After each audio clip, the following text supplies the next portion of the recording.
Man, we are live.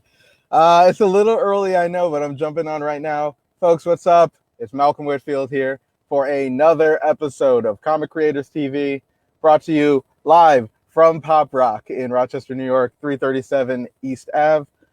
When I say that, usually it's accurate. In this case, it is not, because currently I am on the road. I am on a road trip right now to Los Angeles. I'm stopped currently in my brother's car in Bowie, Texas, uh, because that's how important doing this interview was right now. First off, hope everyone's safe. We had some protests and stuff in Rochester that was super cool to see so many people come out to for Black Lives Matter and anti-police brutality. Really cool to see the whole community rally against that and say what they won't stand for. So I just hope everyone's safe. Hope you all are well and all that. I hope Rochester is fine. I have no idea because I'm there. I'm just super happy for this guest we have. Real quick, little bits of what's it called? Real quick bits of housekeeping.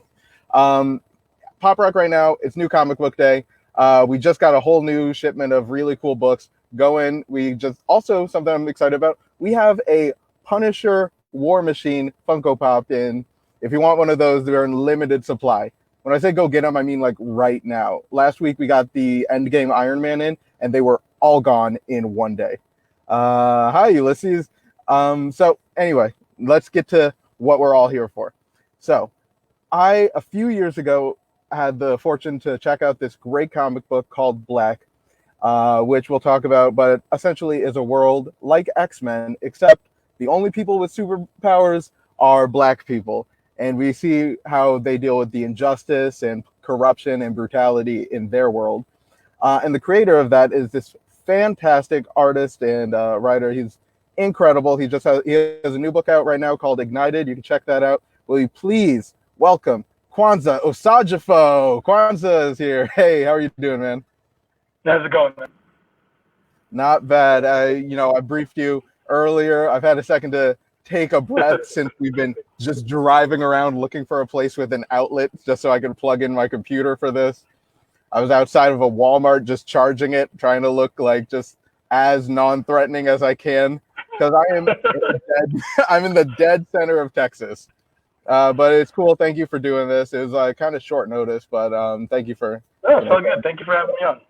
Yeah. So first things first, quarantine. How have you been doing during that? I mean, as a creator, the last few people I've spoken to have said it's not much of a change from my everyday anyway. It's a bit of a change for me because I am not a full-time comic book writer. Like, Okay. I have a day job and stuff like that, but I am inherently a hermit. So, for me, it hasn't even been a thing. I was like, this is great. I never want to go back into the office. I don't have to lie to friends about meeting them at restaurants, say like, hey, I'm on my way. You don't even need to do that. Nope, it's like, I'm home. That's pretty much it. So And I'm good with it. Yeah. I will admit, getting some fresh air, is my new jam, though, because after almost 90 days, and just who knew getting fresh air was as great as it actually is. I was on a walk schedule with my girlfriend. She's like, hey, get up. It's been 3 days since we've moved out of bed. We need to go for a walk. And I'm like, I don't want it. And then I'm like, oh, wow. So this is what a tree looks like. I'm having a lot of fun out there. So let's. Unfortunately, I have a dog and stuff too. So take him out. I'm like, right, for sure, gotta do it. There you go. My friends was telling me that their dog is sick of going on walks and everything. Just straight up, just you got the dogs just you got to find something else to do, man. Luckily, I have cats, and they don't care. They're not even gonna notice that I was gone. So, we'll see. So let me ask you, how did you get into comic books? Right off the bat, let's figure that out. So I was always a comic book fan, from really young. I think, I fell in love with comic books probably when I was around 3 years old. Starting with Peanuts and stuff like that. Oh yeah. And then and then you just graduate to bigger stuff. And then it was all the what do you call it, Richie Rich, and then it was the thing that really put me on though was what was it? The Asgardian Wars. A cousin of mine had the collected edition. Art Adams, Asgardian Wars, and I was like, yo, comics, these are comics? No, I'm not messing with Archie no more, man. Let's Yeah. let's see what this is about. So wait, as But Guardian Wars, that's not like Marvel's Thor, and that's not like their pantheon, right? Or yeah, is it it? is. So it's Is it? basically the Asgardian Wars were when the X-Men went to Asgard and Yes. kind of like took the Yes. joint over, like, which is kind of cool because they just came and like that's like, oh, it's like Asgard, huh? Y'all Vikings, that's cool, Yeah. and just like integrated, you know. So that was kind of, and I mean, anybody who's ever seen Art Adams' art, like if that doesn't bring you into comics, I don't know what is, but Truly. that kind of like put it into my brain. It's like, oh, okay, and kind of brought me into the culture, and like, I started collecting stuff like Power Pack because I was young, so like that was Yeah. my jam. Like, oh, you're the same age as me. You know, for me, it was that, but it was Runaways that did it because I was in like 6th or 7th grade, and kids like around Yeah, my age, and it's like I already loved X-Men and all that, but the Marvel universe was like pretty grown up around that time too. Like this is like I guess around Civil War, like the first Civil War era yeah. and things like that. So it's just like I don't care about your issues. I want to know about the kids, and it's still pretty heavy. But like anything around that age is what really like brought me into the Marvel universe. To this day, I'm still And that like, makes sense. yeah. Yeah, I because I mean, mean, yeah, kids. you relate to what you see. Yeah, and you want to see like the older kids because that's what you aspire to be, but not too much. So like I kind of Exactly. graduated up. I went from like Power Pack to New Mutants to like X-Men and like all Yeah, that. yeah. Like literally, Yeah, New that's Mutants how and my all that taste too. Anything kind that of was went. like teens, anything that was like the actual students in the X-Men universe, that's when I was like, I Exactly. really vibed with that. So Yeah. yeah, because it is important. You do want to see yourself in comics, right? Like Right. that's something you take your experiences and you throw it on the page, which is why And it's that's really, yeah, it's like cool with what you do as well with Black. You just see it's literally a world that was, and this was around the time of a lot of like high profile like police shootings, I believe, right? Like, I you mean, know, so what? You mean like yesterday? yeah, Like next week? right, I mean, that's the thing. Like, you get true. a lot of people, they'll like look at Black and they're like, oh, this is so timely. I was like, I came up with this idea like 12 years ago, man. Like, It's it's always like gonna be Black timely. people get shot on the regular. It's That's true. So it's like this it's isn't timely. This is time. the way I see Black is it's like a universe that's just like right next to ours, Yeah. because it is And like I was with the a couple degrees off from like X-Men and just people with superpowers, but it is so like the way you have the characters speak and everything is just like people I know and like my friends, and but you just throw like one little skew on it, which is they have powers and like how they would react in this situation. So like what Black, you said you came out like the idea, let's say around 12 years ago. How did that fully form out? How did that flesh out? Well, it was part of a long journey. So like I'll continue my origin story because it kind of is Oh a yeah, direct path please to do. Black. Because I've been reading all those comic books, and then Milestone hit like in the Yeah, 90s and stuff. So that Icon was and all that. Static and Horror Icon, and that blew my mind because I didn't realize like, yo, there's no black people in comics. Like, you just weren't thinking it because you were into the adventure and the escape. And I was so impressed by it that I actually like looked in the Indicia and found their phone number and called them on the phone. And was like, Really? yo, I'm the hot new artist. Like, I want to be put on. Like, I'm what's up. Like, and they let me come in and interview. Just off of that? So, yeah. So I'm like in high school. I don't have a portfolio. I got nothing. I had found like a Did you portfolio even in the have a trash. tie? Did you have a tie Yeah. for this even? I came in. I think I was wearing like a trench coat or something like that. Like Ooh, that yeah, was, mysterious. That's what they want. yeah, but like was like because that's what was hot back then. Whatever. But I walk in with like all of my drawings and ideas and writings and like scraps pulled together because I mean I had a lot of ideas, and they take me right into the office to meet with Dwayne McDuffie, who is the editor in chief. So here I am, voice still cracking from puberty. Dwayne McDuffie is like, I think like 6'4", but sitting across He's from him a in his big scary, he like was wooden a desk. scary looking dude. Yo, he looked like he was 8 feet tall. So, I was sitting there for like, people that's my idea, sir. tuning in who might not be familiar, Dwayne McDuffie, creator of Static and like the big guy at Milestone. He was a producer on the animated show Justice League as well. He's a big deal. He is a big deal, essentially. That's crazy. Yeah. So you just met him like that, and yeah, and so he looked through my ideas and stuff like that, and closed it and very nicely told me like, yeah, you're not ready. So it was like, but he was being honest. He wasn't crushing my dreams, like, and so for like I think like almost like the next hour, he just sat there and had a conversation with me. He's like, why do you want to get into comic books? What do you want to do? Like, like, are you planning on going to college? And then essentially, gave me advice on how to break into the industry, but in particular, how that was going to work as a black man. He's like, because I don't know if you've noticed that we're over here because of the way this industry works. And I kept those notes, man. Like I had burned them into my brain, and so my junior year of college, I applied to Marvel's internship program and got in. But then I also had gotten accepted to a study abroad in Japan, so I was like, I'm gonna take Japan on this. Yeah, that's what you want. I applied again in my senior year, and I got accepted again. And then I got hired in Marvel right out of college. And so I was working in the online department, and after a couple of years I left, and then got brought back to DC Comics, where I launched an online imprint called Zuda, and did that for about like 5 years and stuff like that. And Zuda was a great imprint. We got to do a lot of stuff because it wasn't like in editorial necessarily, so I got to sneak in a whole lot of stuff. There's a book, one of our flagship books, Bayou by Jeremy Love. I think Dark Horse is going to be producing it now because DC eventually gave rights back.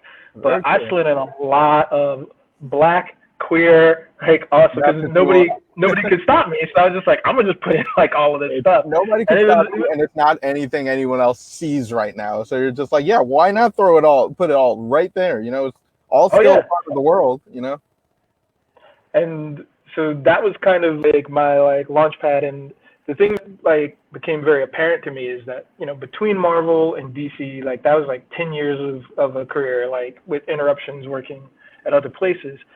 One of the things that I noticed was that I was like a lot of people in corporate America, you're the only black person in the room. I think Blurred Girl called it Highlander syndrome. I was like, big ups because I love Highlander, and that's so true. Like, it's really true. And I was one of the few people that actually had the title of editor as well. So, the black people that were there were always like assistant or associate, and I was like a full editor. So that really was jarring to me because it really showed me why we weren't showing up in the content either. It's like there's no black people here to champion for it, really. There's no black people here to bring that perspective or to have any sort of like agency or influence to make sure that like we come through, Right. So that's why we'll get like, Cyborg or like Jon Stewart. It's like, yeah, these are like the corny square dudes. Exactly. That's like a corny uncle. There's like a weird thing with like whenever there's like the one black character, I feel like there's always like a role that character plays, and more often than not, whenever I see it, it's like they're the tech guy or they're the nerd or something. Yeah. And to me, that strikes me as like maybe overcompensation or something like that. It's like, oh, you have to make them like the smart one. Definitely. Yeah, you see what I mean? Like I think that was one of the great things about Black Panther is that because it was an all-black cast, it's like, okay, now you get to see some breadth and depth of who we are, and you can have a character like Killmonger who he is like Killmonger, my air inspiration. I got a Pinterest board just loaded with pictures. That's what this started. Dude made me mad. I was like, man, I don't keep my hair long, man, and like some of it's not there anymore, so I keep it shaved. But that was the kind of thing that we wanted to do with Black, where it's just like, all right, I grew up reading X-Men, but you get to a certain point and you're just like, man, nobody's pulling Wolverine over because he's driving a nice car. Yeah. It's like the Sentinels. It's like we don't need Sentinels. We just got the police. It's already real. We don't have to imagine. So it struck me. I was like, well, what if only black people had superpowers? Like, literally that phrase in my head, and I was like, wait a minute. I was like, that hits. But I sat on it for a while because I was, I had come up with the idea before I joined like DC, and then I kind of sat on it and stuff. But after I left, I hit up my co-creator Tim Smith, and I was like, yeah, remember that idea I told you about? It's like times have changed. We have stuff like Kickstarter now. It's like, let's see if people vibe with the idea. So we launched on Kickstarter, and we hit our goal in like 3 days. Yeah, you're right. Because what if only black people had superpowers? It does hit. Like, you don't forget that sentiment. Yeah, and I mean it's one of those lucky log lines where it's just like you get it. Yeah, It's like I don't really have to explain it. I'll say like I didn't, without even knowing like what Black was about or anything. What got me to it was the cover.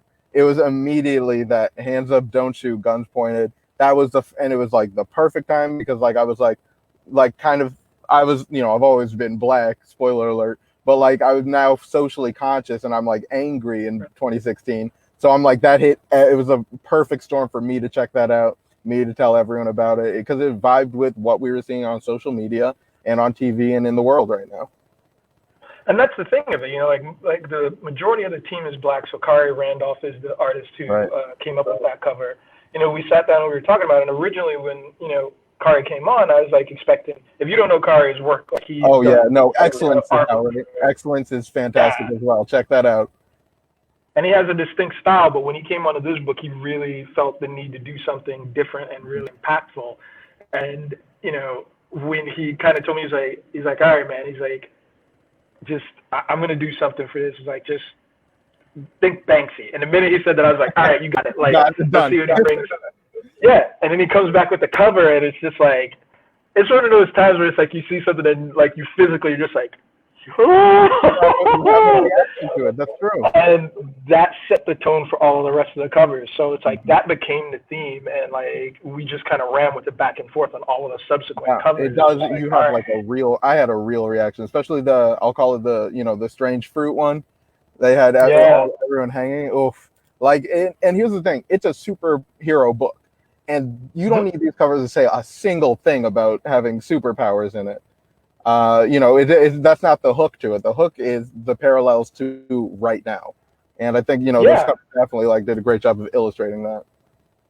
And it was really all about telling these kinds of stories through a Black perspective and a Black narrative with Black experiences in there.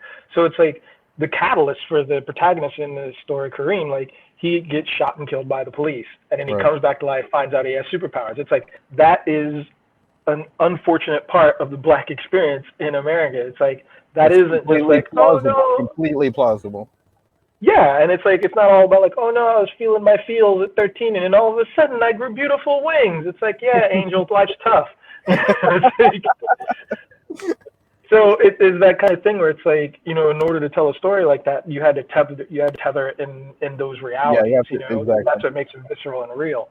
And then just also, again, going back to that idea of Black Panthers, showing the breadth and depth of what Blackness is. It's not a monolith. Some of the characters, come from different perspectives and different politics and stuff like that. There's not just a cookie cutter oh, you're the Black guy. It's like, no, there's all sorts of Black guys. Some of them are cool, some of them are messed up, and that's kind of what. You have your Magneto and Professor X type archetypes in those as well. You have the one that kind of burn it all down. You have some that are just for building people up. You have anarchists and those who are more organized. It's such a good wide berth of different characters, and all of them are Black. It doesn't paint you into a box the way that anything else would. I thought that was very cool. Now, also, obviously the title grabs you. You have another project, and I'm sorry, was this funded? White, was that? Did that end up getting funded? Yeah. So White did get funded. It's the sequel. We're wrapping up production right now. It kind of hit because we were supposed to deliver it in March, but then COVID. Yeah. Yeah. I think it's it took out everything. It's just from logistics to printing. Everybody is just oh, nobody's going to work across the world. Man, and then just even thinking about delivering stuff to people is man, it can't have somebody sending you germ laden products and stuff like that. That's the whole industry, top to bottom. It's it affected all of it for sure. I work at a comic book shop. Things were slow, let's say, too. And now we're slowly getting stuff back. I just checked out the new Mutants today, so I had that. I'm like, okay, that's gonna get me by the next week. That's gonna get me by. Bitterroot dropped. That's another thing that's just gonna hold me over. But took all those drops for granted, I guess, because now I'm really did. But we're back on track and stuff like that. And so White takes place 3 years after the end of Black Bolt. And one of the things I thought about when I first conceived of it is that it was going to be kind of a trilogy, in the vein of Star Wars, So you've got your New Hope, Empire Strikes Back, and then Return of the Jedi. So that kind of gives you a sense of how the narrative is going to play out in White, for fans listening. but yeah, and then just, some other like stories that are kind of like interstitial stuff. So we have like the Black AF stuff, like America's Sweetheart, which is like just a one shot. And that was something I just wanted to do, as like a YA book that's in the universe, but for a younger audience and stuff. But also, shows a different perspective of Black characters too, because the, protagonist in that story, Ellie, she's like the most powerful person on the planet, but she's raised by a conservative white family in like the state with the least Black people in the world. Like, she has a different in Wyoming, right? Yeah. Even though I think it's Montana. Even though, like, I do know that that's true, but I am, again, sitting in a car in the middle of Bowie, Texas, and I'll tell you one thing: I am positive I'm the only Black person for 100 miles in every direction. That's how it feels right now out here. But yeah, seeing something like that, because it is still a Black person that exists in this world. It's still not far off. Black people who are adopted, who don't like really see themselves in the same lens that other Black people do. Just throwing that sort of representation out there, I also believe is very important. So check out. I'm just so excited for this project. If you guys just read Black, what are you doing? Get off this interview. Stop. Well, wait until after this is done, then read Black. Check that out, and check out Ignited as well. And Ignited is another cool project where you take a real life situation in our country and just gently tweak it, gently push it towards superpowers. Do you want to talk about that a little bit? Yeah, so a couple of years ago, I was approached by Fabrice, who's the editor over at Humanoids, which is the premier publisher in France. And I'm a bit of a francophile, so I was like, all right, let me get up there. Nice. But they wanted to bring me in to basically be one of the creative architects for a whole new universe that they were launching in the United States. So something that, could sit on the shelf next to like Spider-Man and all that stuff, but, had, that humanoid sort of aesthetic, because this is still the same company that brought you like, Mobius and Jodorowsky and all these like, really like amazing provocative like artists, like, in terms of like comics. These guys make comic books, and other comic book artists look at them and just be like, oh, okay, I drew Spider-Man. No, but whatever. And so we wanted to bring some of that sensibility and some of that grounding. So, they paired me with Yannick Paquet and Carlos Speed McNeil, and we just kind of cobbled this whole universe together. And me being, a bit of, I don't want to use the word firebrand or anything like that, but someone who really does like to ground things in real issues. Sure. The things that I was bringing to the table were stuff like Ignited and Omni, where I'm just like, all right, well, what if we have a story that takes place, after a school shooting? Because this is a real thing that happens, across the country, and people's lives are completely damaged by that. But what if, some people gain superpowers from that? Teenagers who have now been affected by something that's really like real and truly traumatic, and how they deal with that on top of now gaining power, And then, like a lot of schools ending up being like sort of like a center point for people to have debates over their lives and like, I saw make it like equally more miserable. One drag of your sound just cut off. Was great. Oh, did it? Can you not hear me? I can't hear you at all. Is this better? Hold on. I'm just gonna lip read this. There you go. Let's see. Oh no, what happened? Nope. Okay.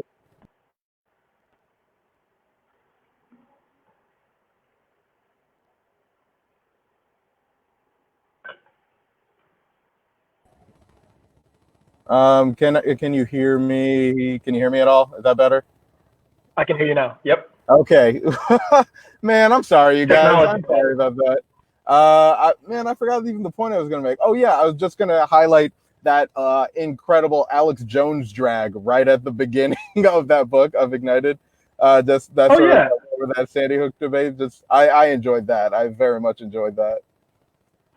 I mean, that's the kind of stuff that like we've been dealing with now, and like that's our new reality. Is like suddenly, because the internet has been like so bountiful and given us so much and ability to do like stuff like your show, but at the same time it's given platforms to like conspiracy theorists, and it hasn't, as well as giving people a voice, it's also allowed people to consider conspiracy theory and nonsense, you know, without vetting it or like actually like thinking. It's just like, oh, this lines up with some stupid stuff that I think, and this guy's got like a loud voice and a platform. That makes sense. It's like, no. Exactly. So we really wanted to like have this person be sort of like an antagonist in the story, because people like to latch on to tragedies like that and use them for their own benefit. It's like the evolution of the shock jock. We went from like Howard Stern just, talking about pervy stuff to people like saying that, people in Sandy Hook were actors. Like, only to find out later on. Incredible. Only to find out later on that it was actually some people from the conservative side who were hiring paid actors. Who would have thought? Who would have thunk? I don't know. It's kind of weird that people like to, project so much, and then it turns around. It's like, oh, really? Yeah, What'd you say about that, Lady Graham? Crazy. So I do want to I do love Ignited, and that's on schedule right now as well. Like everything's good there. Yeah, everything's great. So I actually left after issue 8 because I've been kind of taking a little bit of a sabbatical on writing, and just to like catch up on White and like focus on that. Sure. But the first 2 volumes, me and Mark Waid working on that one, and then I think Mark has just been kind of like running solo on that. But as a creative architect, I kind of, I set the groundwork. I help come up with the Bible for everything. So the whole world is operating off of a plan that we kind of like set in motion. Like these, everything's running according to that system. That's very cool. Yeah, and I mean, like that was the original intent, and I just kind of felt like, oh, I think somebody who worked on like actually architecting this should at least like work on the flagship book. So when Mark Waid showed interest, I was like, well, Mark, like definitely should be like writing this, and that takes a little bit of the burden off of me. Yeah, also, who's going to tell Mark Waid no? Exactly, and then Omni was also like, I like Ignited, but Omni is really my heart out of the H1 universe. I'm really happy that like Melody came on board for that series, because I got the chance to meet her in New York. She just had so many great and smart ideas. Like she got it. She immediately got the concept. I was like, what if you just have a character who, it's like, what if you have a black woman whose superpower is that she is literally the smartest person in the room at all times, because she has not just, intellect, she has emotional intelligence. She has 7 different types of intellect, that allows her to solve a problem, without punching people, without having to like do harm, because she's a doctor. And like, that's sort of like her ethos, do no harm. So she's got this ability to just lets her in like a nanosecond break down, a situation in a room, and like kind of like pull all of these pieces together in order to try and find a solution. And she got that, and she's using it in like really amazing ways. And she also just happens to be a person who threw shade at Amy Cooper trying to lock her brother up in the park. Yeah, right. Oh my God. So I was like, oh, you like double awesome. She's double awesome. I mean, all of these things are like incredibly timely, and like all things everyone should just dig into, because like I said, it is a universe directly next to ours. Things are different, but are they? It's very real. All right. Well, I got a couple more questions for you, and then we'll see if my computer can like last that. First thing, just what are you checking out now? What are you reading? Anything right now? I know you're on a sabbatical and all that. Are you just digging into any other works? Yeah, I mean, like, well, just like I'm a huge like manga head, so I've really been into like Demon Slayer. Like, it sucks because it's like I just gotten into it and then it like ended. So it's just like, I don't know what it is, but like I'm just now getting into manga and all that, and like it's like my black friends they know everything about manga and all that. I don't know. I haven't really figured out the association with black people loving manga and anime so much, but like I feel like I'm late on it, and I just started with My Hero Academia. I mean, Demon Slayer, everyone keeps telling me Demon Slayer as well. I gotta check out Castlevania and just everything that's out right now. But manga, that's cool.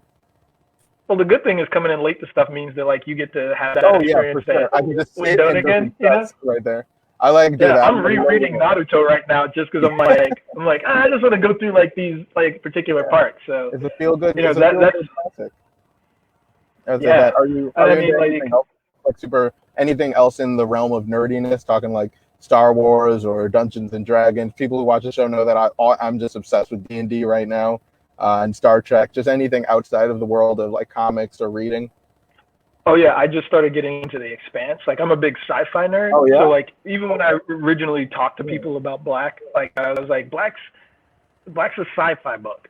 Like Mm-hmm. there's some familiar tones of like superheroes and stuff, but it's grounded in me being a science like kind of geek. So The Expanse is like it scratched an itch because like I love like Star Trek and the kind of like fanciful escapism, but like I love The Expanse because it's like it's very like It's real like, and yeah, it I think grounds it a it lot in seems like a lot practical of your science. stuff is like very grounded. So a lot of your interest would be into that. I mean, that and Demon Slayer, but everything else is like Yeah, very grounded in that.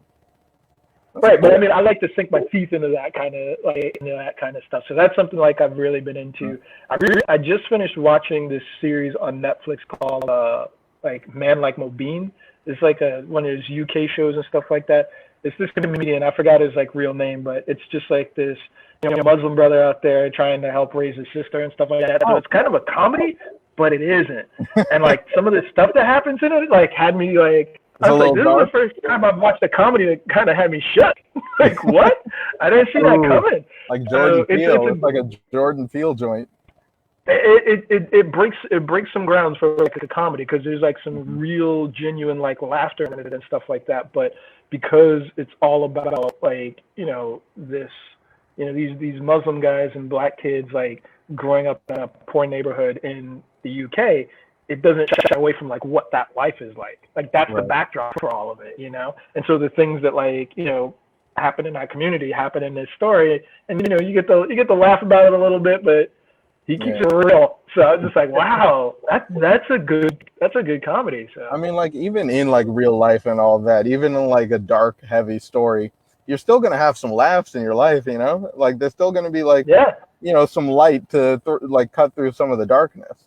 So I think that's that's black another people thing. 100%, man. That is Because like I've seen 100%. so many videos of black people clowning cops during protests. I'm like, y'all giving me heart palpitations. Like my man twerking in front of the cops. I was like, you about to get shot? I remember dude You like about to get crumping shot? in front of him. I was just like sitting there on my computer, Oh, like serve, serve, serve, serve, like just watching him do that.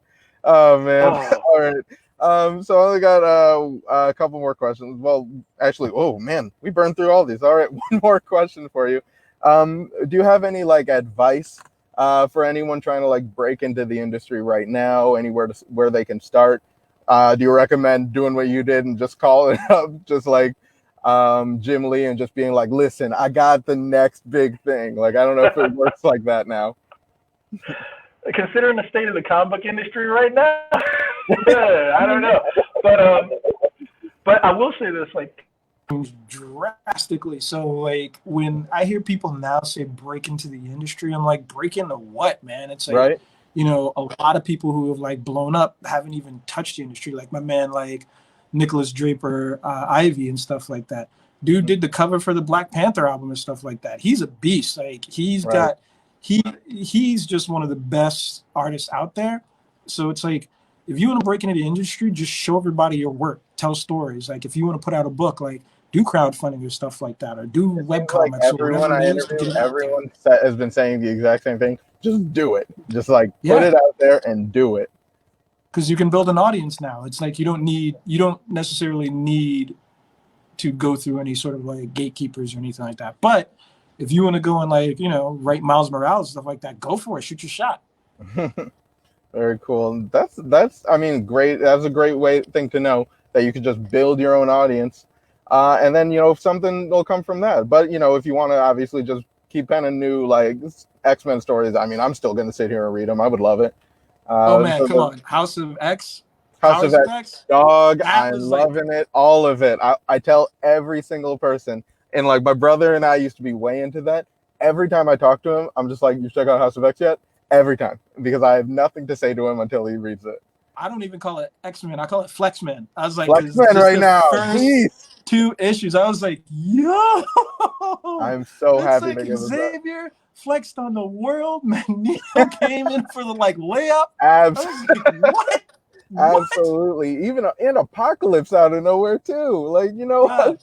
It's The definitely a thing is, good it's era. like House of X, Powers of X, and now X-Men Man has had some of the best lines in comics in recent history, where it's like, Facts. just I think it was like issue 6 where like Magneto's just sitting down having a meal with like the world leaders and stuff like that, and just straight dunking on them to their face like it ain't nothing. He's just like, yeah, we're gonna do to y'all what y'all did to us. So Apocalypse said something cool. They were just like, we don't even know what happened to end the Bronze Age, and Apocalypse is like, I know what happened. I did it. Just like oh yeah, I ended it.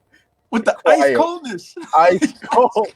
Oh man, like, I could literally just talk about this all day too. Like I read that, I threw that comic down after that. I just like threw it on the floor. I was like, what? You had to walk away for a second. You had to walk away. I'm surprised the people at the table didn't walk away. Like if I was a world leader, I'd have just got up. I'd be like, we're done. Yep, you know, you can have whatever you want. All right, I tender my resignation. Goodbye, everyone. That's it. Yeah. Because I want none of it. All right, where can people find your art, your work? Where do you want to be found? I guess I should ask. If you're interested in Black, you can go to blackthecomic.com. Right now, we're actually doing a fundraiser where you can get the T-shirts with all of the covers on them. And we're donating 100% of the profits to bail funds in New York, Chicago, Detroit, and stuff like that, just to like help people who have been like locked up because of the protest, but who don't have enough money to like buy their way out of jail, like Jeffrey Epstein. So essentially trying to raise money for that. Man, people who really wanted to have like hands up on their chest. So yeah. And then if you want to find me, I'm on like Twitter and Instagram at Kwanzer, Kwanzer. Yeah. At Kwanzer and blackthecomic.com. Kwanza, thank you so much for doing this. Thank you for bearing with me and my technical difficulties out here. All good, man. All right, people have been like looking into this car, wondering what's going on. I got to get out of here. Continue this drive. Listen, thank you so much. Looking forward to checking out White and the rest of your work. Appreciate it. Thanks for having me on, man. Yep, no problem. Take care. That was the interview. That was crazy. I'm literally scrunched up in the backseat of a car right now making this happen. Hope everyone's safe at home. Check out all of Kwanza Osajyefo's work. Check out blackthecomic.com. Check me out somewhere. I'm at marvelous_Mal on Instagram and Twitter. Follow Pop Rock, obviously, on Facebook and Instagram at Pop Rock Culture. We got a lot of cool stuff. Got a lot of fun, delicious food as well that we're doing. Cereal tacos. We're doing all of our chicken and waffles and stuff. We're in full effect. Check us out, everyone. All right. Take care. Stay safe. Love you guys. All right. Bye.